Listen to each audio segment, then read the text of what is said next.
Instacart deactivations usually happen automatically when the system flags your account for order issues, identity checks, or policy violations, and most shoppers don't realize the app doesn't always send a clear explanation before locking access. By the end of this, you'll know the exact reasons Instacart deactivates shoppers, how to check what actually happened to your account, and the step-by-step way to try getting it reactivated. First thing to understand, Instacart uses automated systems plus customer reports to decide deactivation. That means even small issues like repeated late deliveries, missing items complaints, or identity verification mismatches can trigger a restriction. What matters here is not guessing the reason, but finding the actual notice inside your email or the app's help messages.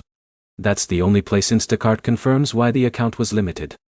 Second step is checking your account status inside the Shopper app or your email inbox linked to Instacart.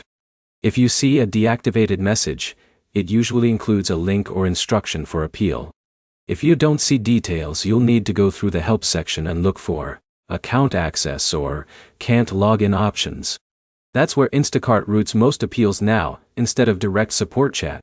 If your issue is related to identity verification, the fix is usually resubmitting documents like your driver's license or insurance through the same verification system Instacart uses at sign-up. If it's order performance related, the appeal is more about explaining the situation clearly and submitting any proof you have, like delivery photos or customer communication records. A common mistake is trying to create a new account right away. Instacart's system can detect duplicate identities and block both accounts permanently, which makes recovery harder. The safer move is always going through the official appeal process first and waiting for a response.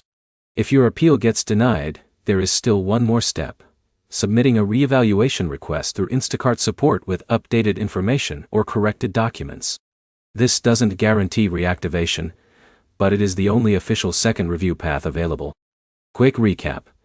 Deactivation is usually triggered by automated flags or customer reports. Appeals must go through Instacart's official system, and avoiding new account creation is critical if you want a chance at recovery.